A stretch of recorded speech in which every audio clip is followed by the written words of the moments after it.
Dans la Bible, deux alliances qui nous a accordées. Qui s'est passé, les alliances.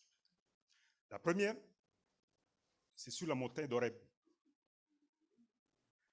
Quand Dieu a demandé à Moïse de venir pour chercher la tablette de 10 commandements. À ce moment, Dieu a commencé à descendre pour donner les 10 commandements qui concernent sa parole. Il y avait de la nuée, le sol tremblait. Le peuple a dit, nous, on ne peut pas aller avec Moïse. Mais nous voulons que Moïse, toi seul, tu montes. Ils ont eu peur de leur vie. Quand on est en face du Dieu vivant, puissant, créateur. Deuxième alliance. Jésus nous a laissé sa parole. Nous a expliqué, nous a révélé des choses au-delà de l'invisible. A dit Moïse et Élie qui sont morts il y a longtemps. Quand Jésus s'apprêtait à aller sur la croix, ils sont venus pour le fortifier. Et Pierre et Jean et Jacques qui avaient accompagné Jésus sur la montagne, les ont vus. Il n'en revient pas. C'est un spectacle qui les dépasse. Mais ce corps qu'ils voient, Moïse et Élie qu'ils voient, ils n'ont pas la chair et l'os, mais c'est un corps glorieux. Mais ils étaient là. Ils le fortifiaient pour aller sur la croix. Et en descendant de la montagne, Jésus leur a dit, gardez pour vous. Ne dites à personne ce que vous avez vu. Pourquoi? Parce que les gens du monde, quand ils sauront que demain, il y aura l'éternité avec Dieu, ils vont un pied à l'église, un pied dans le monde.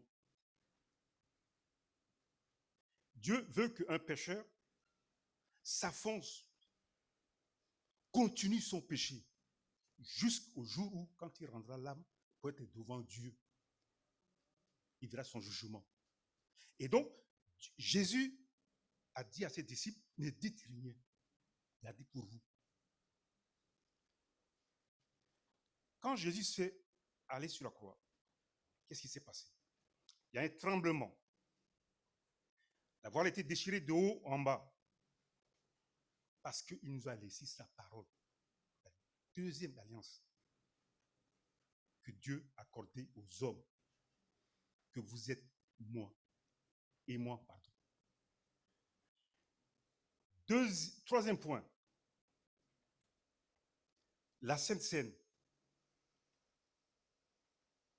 La Sainte Seine. Chacun de nous ne prend pas l'ampleur, la puissance. Le pain représente le corps de Christ. Le sang représente le vin qu'on prend. Et à un moment donné, ça devient légère. On prend quand bon me semble. Mais on ne mémorise pas si dans la semaine, j'ai insulté, j'ai volé, j'ai menti, j'ai triché. On prend, on boit. C'est un jugement contre nous. C'est un jugement contre nous. Frère, vous voulez voir la puissance de Dieu dans l'Église? Veillez sur ces choses qui n'ont pas de sens pour vous. Mais pour ceux qui ont vraiment confiance en Dieu, doivent tenir compte de cela. C'est pourquoi Dieu dit, et l'apôtre Paul dit, que dans l'Église, il y a beaucoup de malades à cause de cela. Le diable, il a réussi à détruire Adam et Ève. Pourquoi? On lira. Il est jaloux. Chaque soir, la prière que vous faites avec Dieu, vous ne voyez pas, vous ne sentez pas qu'au jour quand vous voulez faire la prière, il y a du téléphone qui sonne, on vous appelle, il y a un imprévu qui arrive. Vous ne voyez pas cela? Mais à partir d'aujourd'hui, vous voyez cela et comprenez que le diable ne veut pas que chaque soir, on est avec Dieu pour l'écouter, pour discuter avec lui. pourquoi, ce matin, Dieu a mis sur mon cœur que je vous explique cela. Pour vous, c'est insignifiant.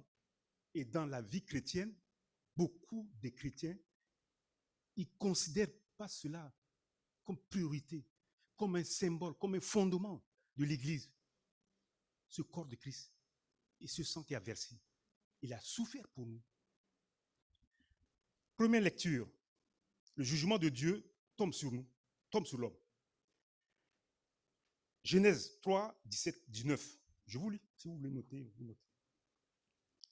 Il dit à l'homme, puisque tu as écouté la voix de ta femme et que tu as mangé de l'arbre au sujet de lequel je t'avais donné cet ordre, tu n'en mangeras pas, le sol sera maudit à cause de toi.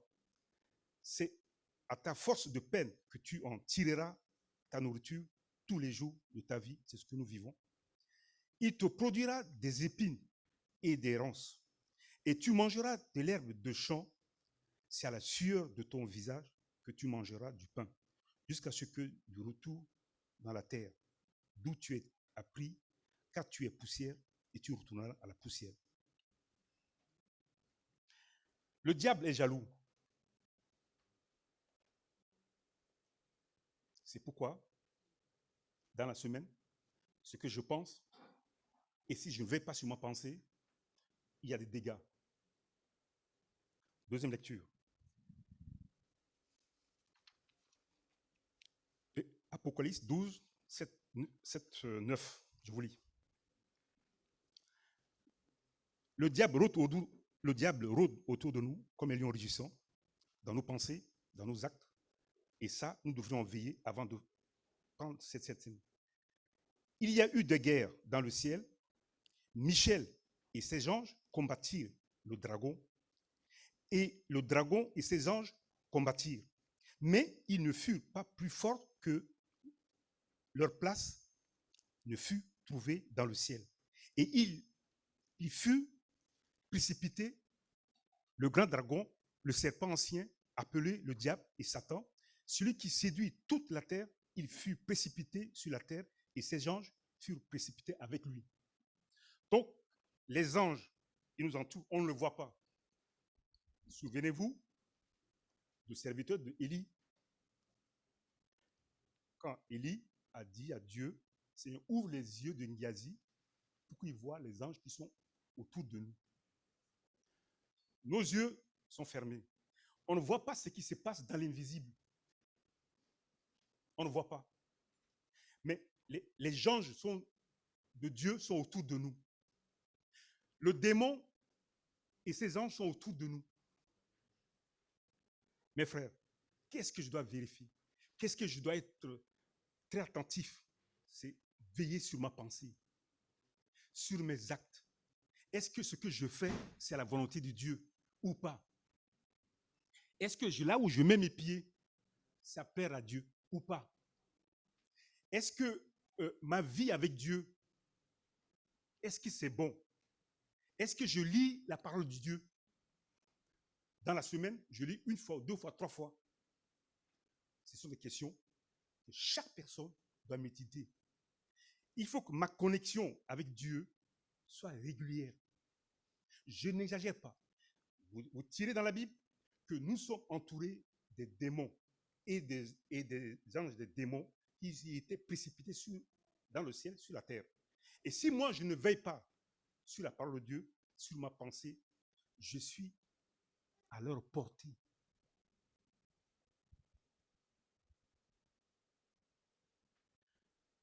Élie a prié pour son serviteur, ouvre les yeux qui regardent les anges qui nous entourent. C'est ce que Dieu a fait. Giazi était surpris. Dans l'invisible, Dieu permet s'il veut. S'il ne veut pas, il ne permet pas. Il cache ces choses.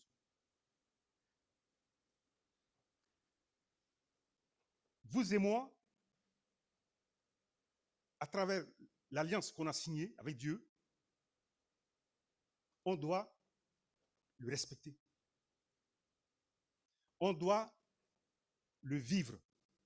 on doit le mettre en pratique dans notre vie. Pourquoi? Parce que le Saint-Esprit va utiliser une femme, un chrétien, comme un instrument pour aller vers ceux qui ne connaissent pas l'Évangile, pour leur témoigner de l'amour de Dieu dans leur vie. Mais si on n'a pas pris une position ferme, déterminée avec Dieu, un pied dans le monde, un pied dans l'église, ça ne passe pas. Et en plus de ça, le dimanche, on vient, on prend la Sainte Seine, on porte un jugement sur nous-mêmes. Troisième lecture, Jean 17, verset 4. Écoutez bien. Je t'ai glorifié sur la terre, j'ai achevé l'œuvre que tu m'as donnée à faire. Donc, Père a confié la mission à Jésus pour expliquer aux hommes ce qu'il est, sa nature, la vie avec lui, la communion avec lui, pour nous rappeler que ce que Adam et Ève ont fait, ne faites pas. Vous mourrez.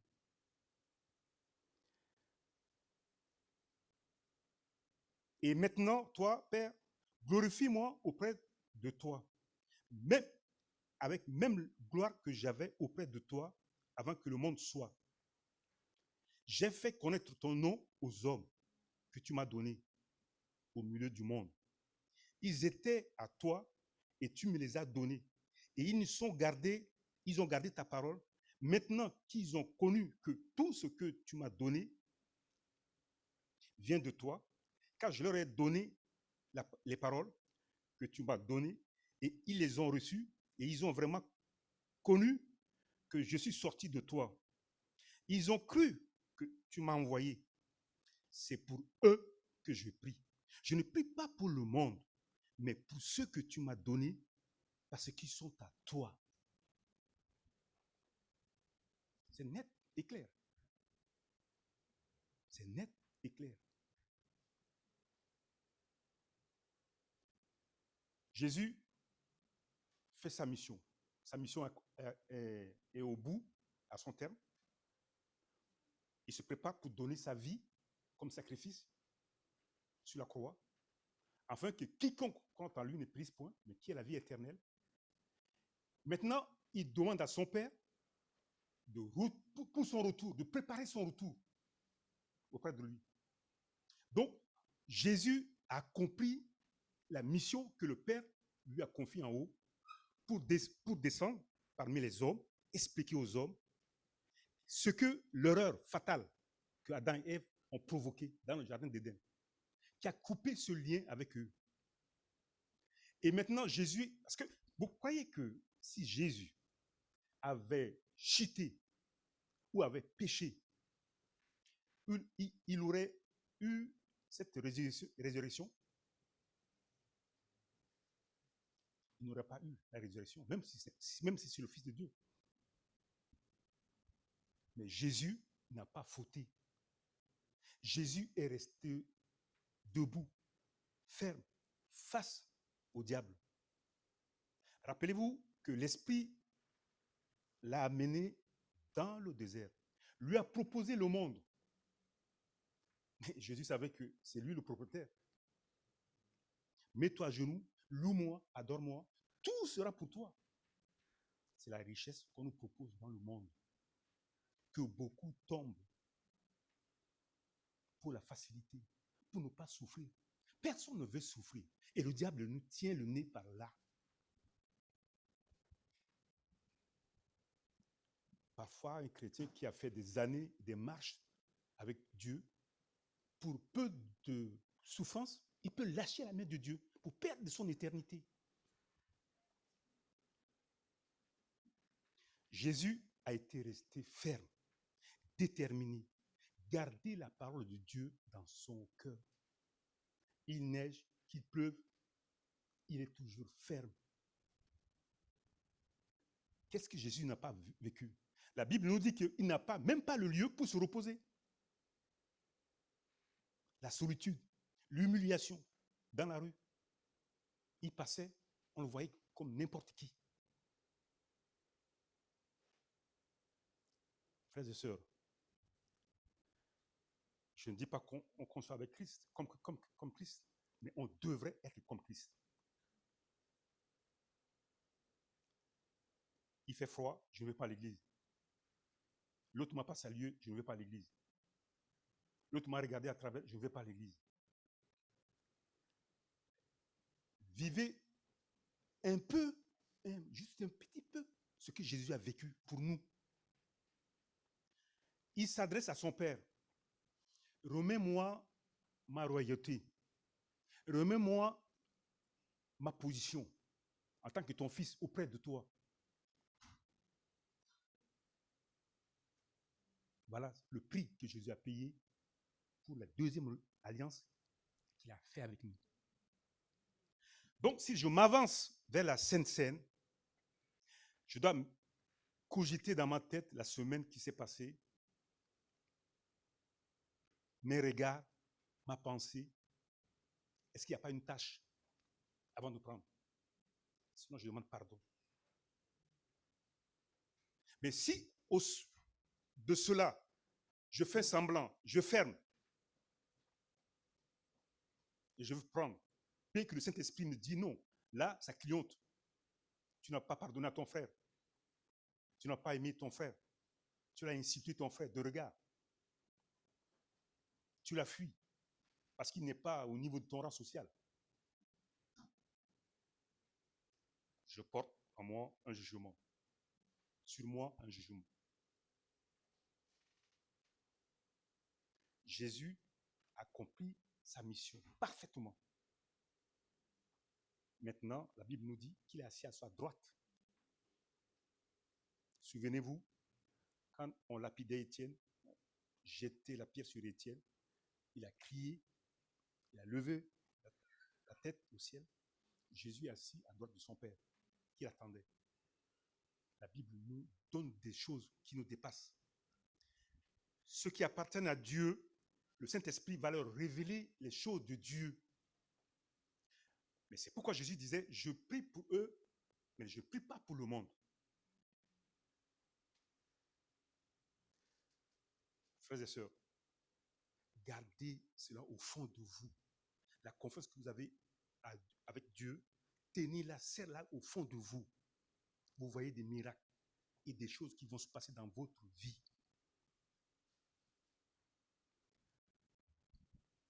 On continue. Hébreux 9 et 27. L'alliance qui nous lie avec Jésus est que si, parce que lui, il a payé, il a souffert pour nous donner l'accès à la puissance de Dieu sur nos vies. Et si nous ne respectons pas, parce que je faute et les conséquences m'arrivent, je dis que Dieu n'existe pas. Je dis que Dieu ne répond pas. Mais est-ce que j'ai cogité un peu sur ce que j'ai vécu, le mal que j'ai fait à mon prochain? Et comme il est réservé aux hommes de mourir une seule fois, après quoi vient le jugement, de même que c'est offert une seule fois pour porter les péchés de beaucoup d'hommes, apparaîtra sans péché une seconde fois à ceux qui l'attendent pour leur salut. Jésus a tout pris sur lui. Et si moi, je me détourne de la volonté de Jésus, de la volonté d'être un chrétien, ce qui m'attend, c'est de perdre mon salut. C'est pourquoi l'enjeu est énorme. L'enjeu est énorme.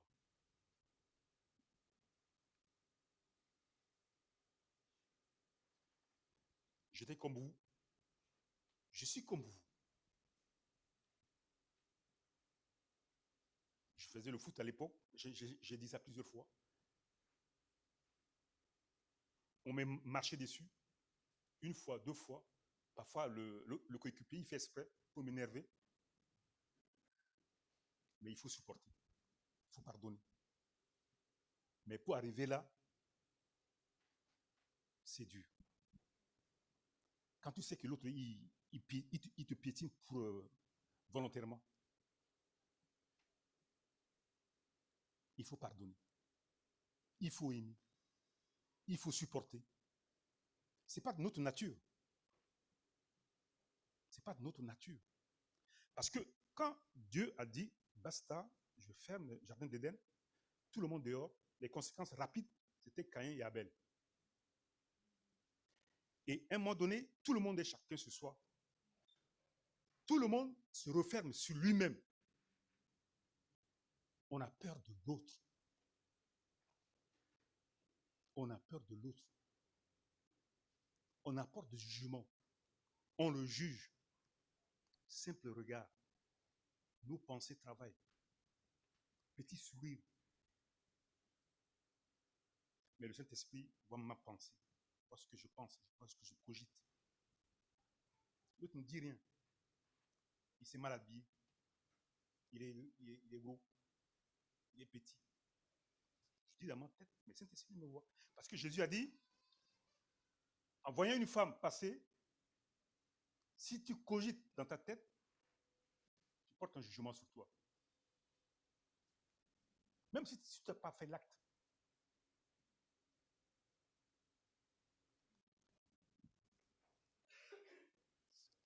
Frères et sœurs, il est important de respecter le corps et le sang de Jésus-Christ, qui est notre armure, qui nous protège devant le Père, devant la colère du Père qui est là. 1 Corinthiens, chapitre 11, versets 26 à 28. Car toutes les fois que vous mangerez ce pain et que vous buvez cette coupe, vous annoncez la mort du Seigneur jusqu'à ce qu'il vienne.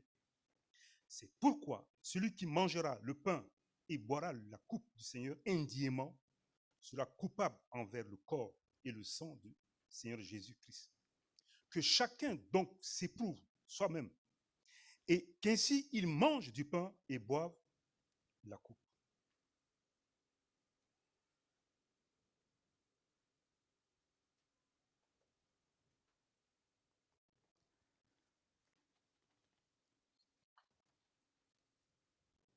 Deuxième lecture, l'autre lecture, c'est Romains 5, versets 8 à 9. Mais Dieu prouve son amour envers nous en ce que lorsque nous étions encore pécheurs, Christ est mort pour nous. À plus forte raison, maintenant que nous sommes justifiés par son sang, serons-nous sauvés par lui de sa colère. On est protégé, on est béni. Dans nos marches, dans ce que nous faisions, l'Esprit de Dieu est sur nous, l'œil de Dieu est sur nous, il nous protège. À quoi avoir peur? Parce que Dieu est avec nous. Sa protection est là. Dans la tempête, il est toujours avec nous. Il fait beau, on est toujours avec lui. Le Seigneur nous aime. Mais cette relation avec Dieu, comme Adam et Ève, ne plaît pas à l'ennemi. Ne plaît pas à l'ennemi.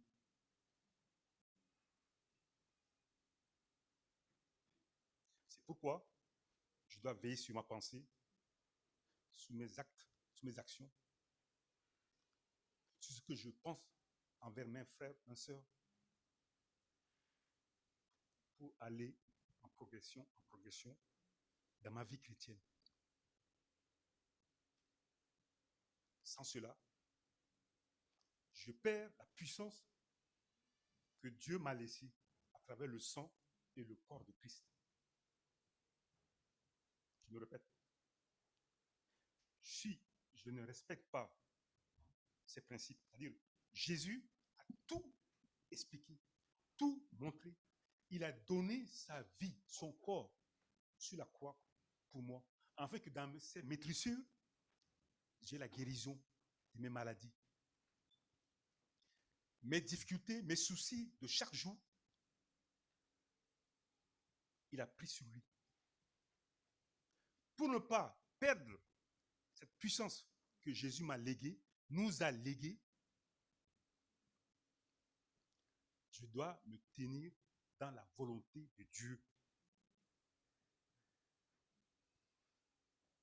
Je ne veux pas dire se tenir au carreau, mais non. C'est-à-dire, Dieu nous a donné la liberté, mais cette liberté que nous utilisons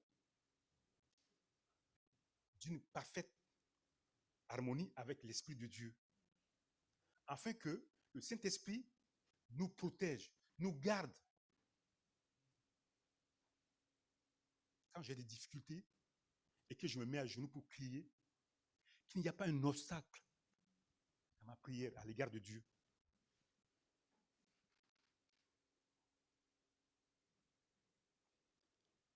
Hébreux 9, 4.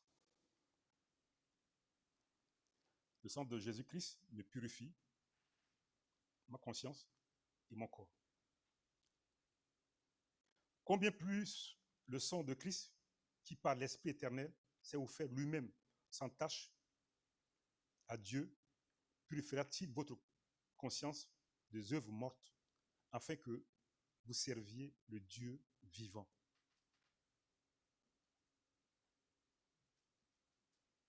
Quand mes pensées, quand mes actions sont tenues dans le cadre de la volonté de Dieu, Saint-Esprit est à notre écoute. Saint-Esprit est celui qui peut faire des choses spectaculaires en nous. J'avais 16 ans, 17 ans, ouais. J'ai perdu mon père. Et à Bangui, la capitale, de province où j'étais, c'est 152 km. Et donc, j'ai passé un texte et puis moi, je suis rentré chez moi, dans mon village. Et je disais à ma mère, parce qu'elle est seule, et puis dans le temps, elle pleurait, son mari. Et puis, je disais à ma mère, maman, cette nuit, je me voyais prendre mon sac et puis aller dans l'avion. Et puis, il y a une hôtesse qui est là. Et puis, il y a un mec qui est dans un brancard. Il m'a fait signe. Ma mère m'a regardé. Il s'était éclaté de rire. Et il m'a dit, tu es devenu fou. Je dis, mais je te parle de la vision que j'ai vue. Il me dit, tu es fou. Il a rigolé. Frère, au bout de 3 mois, j'ai eu mon passeport. J'ai monté dans l'avion. Le Saint-Esprit m'a rappelé ce que j'ai vu. Quand j'ai dit ça à ma mère, elle dit, mais tu es devenu fou. Parce que l'autre là-bas me fait signe de mettre le micro. Donc j'ai perdu un peu la file de pensée. Elle dit, comment le Saint-Esprit œuvre, faire des choses secrètes, quand vous êtes tout entier à lui. Les paramètres que Jésus nous a indiqués, que tu dois respecter. Et quand je disais à ma mère que je partais, elle a rigolé. Elle a dit, mais parce qu'en Afrique, il faut que tu aies quelqu'un placé, un grand frère, qui peut te tenir les mains. Sinon, il y a des endroits où tu ne pourras jamais arriver. Jamais. De ta vie. Et là, un monsieur qui a quitté le capital, il m'a dit, Jean, il y a une enveloppe pour toi. Alors donc, j'étais admis. Et je suis descendu à Bangui. Il y a le passeport, l'avion. Je vais très vite pour ne pas vous tenir longtemps.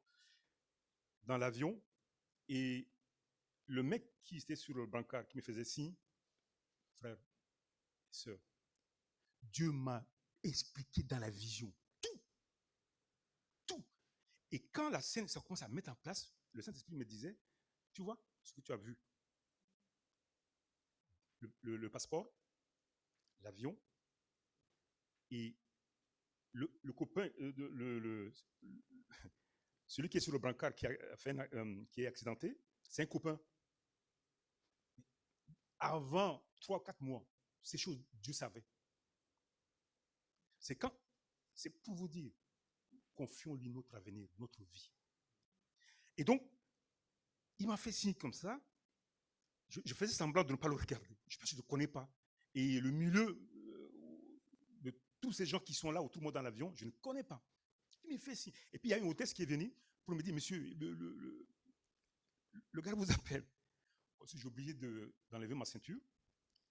Je suis approché de lui.